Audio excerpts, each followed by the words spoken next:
सोपे बनवण्यासाठी जे house listing operations mobile app आहे त्याच्या या छोट्या मार्गदर्शिकेमध्ये तुमचे खूप खूप स्वागत आहे.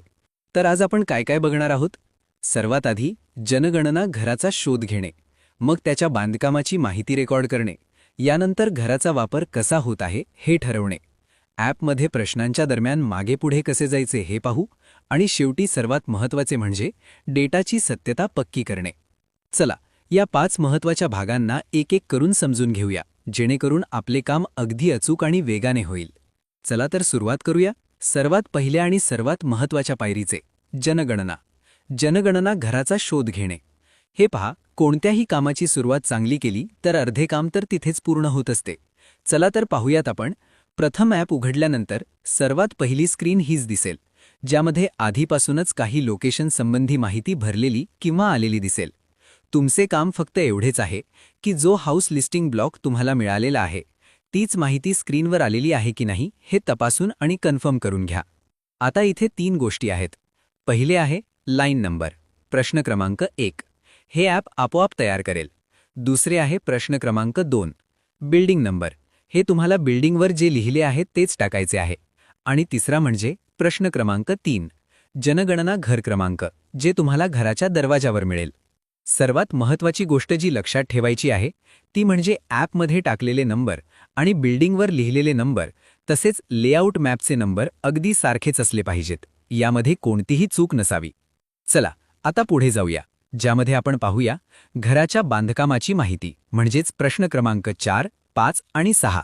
यामध्ये आपण हे शोधणार आहोत की घराच्या भिंती, छत हे नेमके कशापासून बनले आहे. आता प्रश्न क्रमांक 5 ला पाहूया.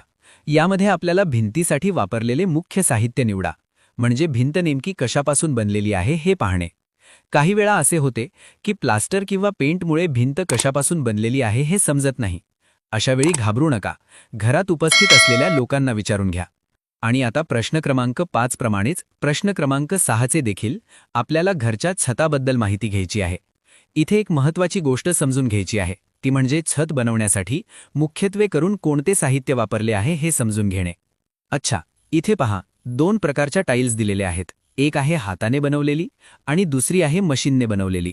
तुम्हाला हा फरक ओळखून योग्य पर्याय निवडायचा आहे. आता आपण आलेलो आहोत अत्यंत महत्त्वाच्या प्रश्नांकडे, तो म्हणजे घराचा वापर निश्चित करणे, म्हणजेच प्रश्न क्रमांक 7. हा प्रश्न इतका खास का आहे?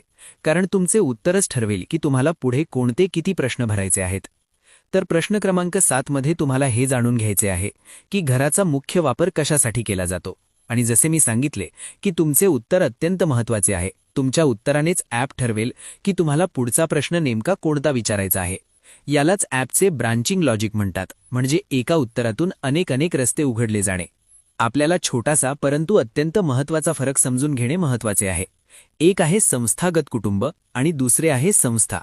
इथे संस्थागत कुटुंब म्हणजे एकमेकांशी नातेसंबंध नसलेली व्यक्ती एकत्र राहून संस्थेच्या सामायिक स्वयंपाकघरातून जेवण घेत असतील तर त्यांना संस्था कुटुंब म्हणावे. उदाहरण हॉस्टेल, वृद्धाश्रम, तुरुंग, वसतिगृह. परंतु एखाद्या इमारतीचा उपयोग राहण्यासाठी न करता इतर कामासाठी केला जातो त्यास संस्था म्हणतात. उदाहरण शाळा, रुग्णालय. इथे संस्थागत कुटुंब, उदाहरण हॉस्टेल, वृद्धाश्रम आणि संस्था, उदाहरण शाळा, रुग्णालय, यातील फरक लक्षात ठेवणे खूप गरजेचे आहे. चला आपण पाहूया हे ब्रांचिंग लॉजिक काम कसे करते.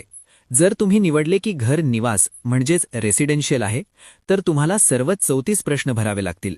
जर ती निवास संस्था असेल तर तुम्हाला डिरेक्ट प्रश्न क्रमांक 11 वर ॲप घेऊन जाईल. जर ते निवासासह अन्य कामासाठी आहे तर तुम्हाला सर्व 34 प्रश्न भरावे लागतील. आणि जर घराचा वापर राहण्यासाठी नसून म्हणजेच गैरआवासी आहे तर पुढे कोणताच प्रश्न येणार नाही. जर घर रिकामे असेल तर पुढे कोणतीही माहिती भरायची नाही. तुम्ही बघितलेत किती स्मार्ट पद्धतीने हे ॲप बनवले आहे. ठीक आहे, आता ॲप चालवण्याबद्दल माहिती घेऊया. प्रश्न मागे किंवा पुढे जाण्यासाठी जे बटन आहेत त्याबद्दल पटापट माहिती घेऊया. तुम्ही जेव्हा कोणती माहिती भरत असता तेव्हा स्क्रीनवर खाली तुम्हाला 3 बटणे नेहमी दिसतील, प्रिव्हियस, जंप आणि नेक्स्ट.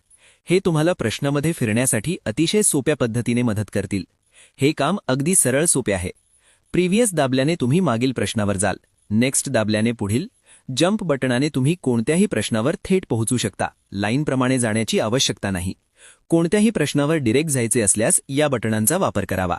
आता आपण येऊया सर्वात शेवटच्या आणि सर्वात महत्त्वाच्या भागाकडे, म्हणजे डेटाची सत्यता सुनिश्चित करणे, म्हणजे हे पक्के करणे आपण जी मेहनत केली आहे ती योग्य रीतीने सेव्ह आणि अपलोड करणे.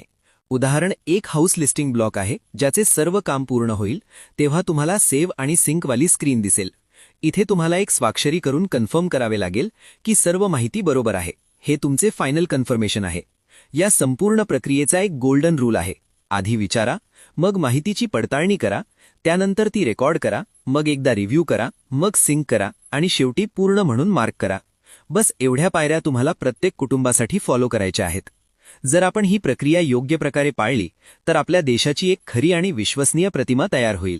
हे फक्त डेटा एंट्री नाही तर आपल्या देशाच्या विकासाचा एक भाग आहे. व्हिडिओ आवडल्यास चॅनलला सबस्क्राईब करा व व्हिडिओला लाईक करून हा व्हिडिओ आपल्या प्रगणक मित्राला शेअर नक्की करा. भेटूयात पुढील नवीन व्हिडिओमध्ये. धन्यवाद.